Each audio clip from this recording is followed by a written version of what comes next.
ایک دفعہ کا ذکر ہے، ایک سفید خرگوش دریا کے کنارے رہتا تھا۔ وہ روزانہ اپنے گھر سے نکل کر ایک پتھر پر بیٹھ جاتا اور دوسرے کنارے کے خوبصورت باغوں کو بڑی حسرت سے تکا کرتا تھا۔ وہ تمام دن یہ سوچ کر کاٹ دیتا کہ کاش وہ بھی وہاں تک پہنچ سکتا اور ان خوبصورت باغوں کی خوب سیریں کرتا۔ دوسرے کنارے تک تو صرف تیر کر پہنچا جا سکتا تھا، مگر خرگوش تیرنا نہیں جانتا تھا، اور ادھر دوسرے کنارے کے پیارے پیارے نظارے اسے ہر وقت پکارتے رہتے۔ ایک دن سفید خرگوش اسی سوچ بچار میں غرق تھا کہ اچانک وہ اچھل پڑا۔ اسے دریا پار کرنے کی بڑی اچھی ترکیب سوجھ گئی۔ وہ کنارے پر آ کر بیٹھ گیا، اور جب مگرمچھ نے اپنا لمبا منہ پانی سے باہر نکالا تو خرگوش نے اس سے پوچھا، کیوں بھائی مگرمچھ، تم بتا سکتے ہو دوست کتنے زیادہ ہیں، تمہارے یا میرے؟ مگرمچھ نے جواب دیا، خرگوش صاحب، بڑے ہانکنے کی ضرورت نہیں ہے، دوست میرے ہی زیادہ ہیں، تمہیں کون پوچھتا ہے؟ اچھا، خرگوش نے کہا، اگر یہ بات ہے تو ایسا کرو کہ اپنے دوستوں کو بلاؤ اور انہیں ایک قطار میں کھڑا کر دو۔ میں ان سب کو گن کر دیکھوں گا کہ کس کے دوست زیادہ ہیں۔ میں اپنے دوستوں کو بلاؤں گا اور تم انہیں گن لینا، منظور ہے؟ مگرمچھ راضی ہو گیا۔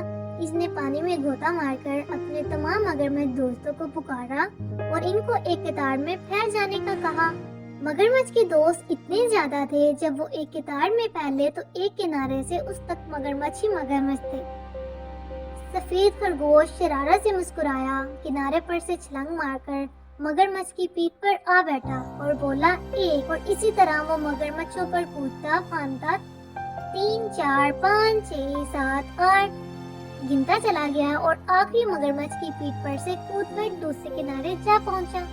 جب سفید خرگوش کی خواہش پوری ہو گئی تو وہ شوخی میں آ گیا اور بولا، مگرمچھ بھائیو، تمہارا بہت شکریہ، دریا پار کرنے کے لیے میں نے تمہیں کیسا بے وقوف بنایا۔ خرگوش کی بات سن کر مگرمچھوں کو سخت غصہ آیا۔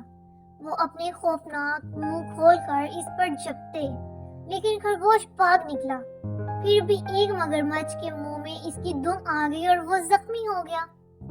زخم کی وجہ سے خرگوش اپنی ساری شرارت بھول گیا اور پھوٹ پھوٹ کر رونے لگا۔ بوڑھے مالی نے اس کے رونے کی آواز سنی تو بھاگا آیا۔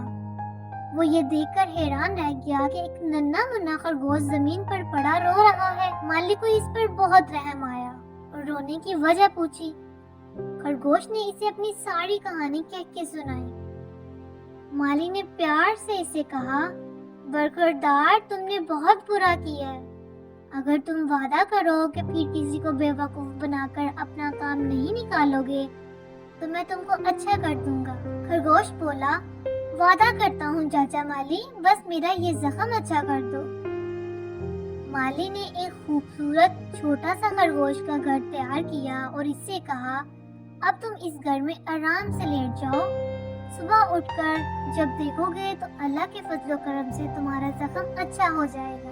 خرگوش گھر میں آیا اور آنکھیں بند کر کے لیٹ گیا۔ لیٹتے ہی اس کی آنکھ لگ گئی اور جب صبح کو جاگا تو زخم بڑھ چکا تھا۔ خوش ہو کر سامنے دیکھا تو بوڑھا مالی کھڑا مسکرا رہا تھا۔ چھلانگ مار کر وہ مالی کے قدموں میں جا بیٹھا اور بولا، اگر اب میں کسی کو بے وقوف بناؤں تو خدا کرے میری ساری خال ادھر جائے۔